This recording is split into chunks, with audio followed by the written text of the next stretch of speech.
जो अमेरिका और Israel Iran पर बहुत बड़ा हमला करने जा रहे थे, वो अमेरिका अब ईरान से तुर्की में बातचीत करने की तैयारी कर रहा है। हैरानी की बात तो ये है कि ईरान ने दो टूक कह दिया है कि अगर 6 फरवरी को बातचीत बेनतीजा रहती है और अमेरिका हमला करता है तो ऐसी स्थिति में ईरान पूरे पश्चिमी एशिया में हमले शुरू कर देगा। खबर तो यहाँ तक आ चुकी है कि ईरान ने इजराइल तक सीधी मार करने वाली लंबी दूरी की बैलिस्टिक मिसाइलों को पहाड़ों पर तैनात कर दिया है। अमेरिका और ईरान एक दूसरे पर हमला करने में रत्ती भर भी रहम नहीं करेंगे। अरब सागर में अमेरिकी आर्माडा यानी युद्धपोत का बेड़ा 20 जंगी जहाजों से ईरान को चारों तरफ से घेर चुका है। उधर ईरान हर तरफ से घिरने के बावजूद अपनी मिसाइल पावर, ड्रोन और लड़ाकू स्पीड वोट से अमेरिकी सेना पर सीधा हमला करने को तैयार है। दावा तो यहां तक किया जा रहा है कि पश्चिमी एशिया में मौजूद अमेरिका के 8 देशों में मौजूद 60 अड्डों पर ईरान अंधाधुंध हमले करने को तैयार बैठा है। कुल मिलाकर 40 से 50 हजार अमेरिकी सैनिक अकेले मिडिल ईस्ट में ही ईरानी हमले के निशाने पर आ चुके हैं।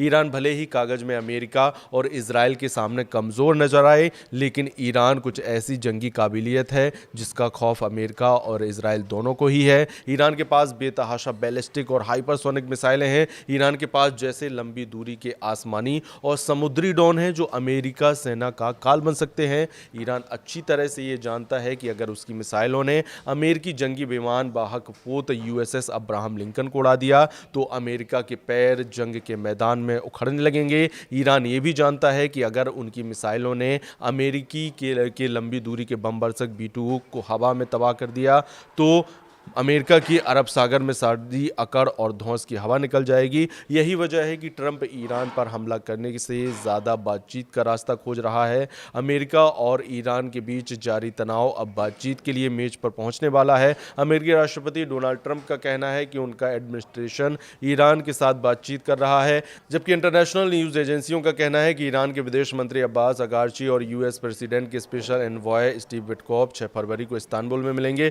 व्हाइट हाउस में रिपोर्टर्स से बात करते हुए यूएस प्रेसिडेंट ने कहा कि बड़े अमेरिकन जहाज ईरान की तरफ बढ़ रहे हैं। उन्होंने ये भी कहा कि ईरान के साथ हमारी बातचीत भी चल रही है, देखते हैं क्या होता है। ट्रंप ने ये भी चेतावनी दी है कि अगर ईरान के साथ बातचीत फेल हो जाती है तो कुछ बुरा हो सकता है। अमेरिकन न्यूज़ वेबसाइट एक्सोनोमोबिल के ईरानी फॉरेन मिनिस्ट्री के 2 सोर्स का हवाला देते हुए दावा किया था कि अब्बास अगारची और स्टीव विटकॉफ ईरान के न्यूक्लियर प्रोग्राम को लेकर इस्तांबुल में बातचीत करेंगे। ईरानी न्यूज़ एजेंसी फोर्स ने एक अनजान ऑफिशियल सोर्स का हवाला देते हुए बताया कि ईरानी प्रेसिडेंट ने ईरान के न्यूक्लियर प्रोग्राम पर अमेरिका के साथ बातचीत शुरू करने का आदेश दिया है। ईरान के सरकारी अखबार ईरान और सुधारवादी डेली शर्क ने भी यही छापा है, लेकिन अगर बातचीत फेल हो गई तो ईरान के टारगेट पर अमेरिकी अड्डे प्राइस टारगेट होंगे। ये बात अमेरिका और इजराइल अच्छी तरह से जान चुके हैं कि अगर ईरान पर हमला किया तो ईरान का पलटवार बहुत ही व्यापक और विनाशक हो सकता है।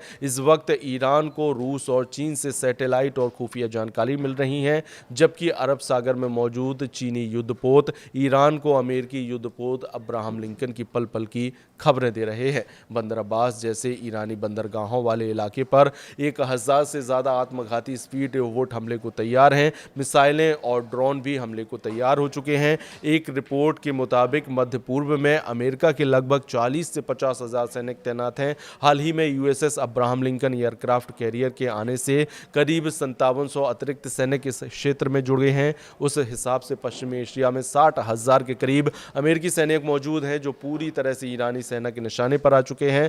कतर में 10,000, बहरीन में 9,000, कुवैत में 1350, 13,500, इराक में 2500, यूएई में लगभग 5,000, सऊदी अरब में 3,000 के करीब, जॉर्डन में 3,000, सीरिया में 900 अमेरिकी सैनिक ईरानी सेना के निशाने पर हैं और इन्हीं सैनिकों की कब्रें खामनेई ने तेहरान के पास कब्रिस्तान में खुदवा दी हैं।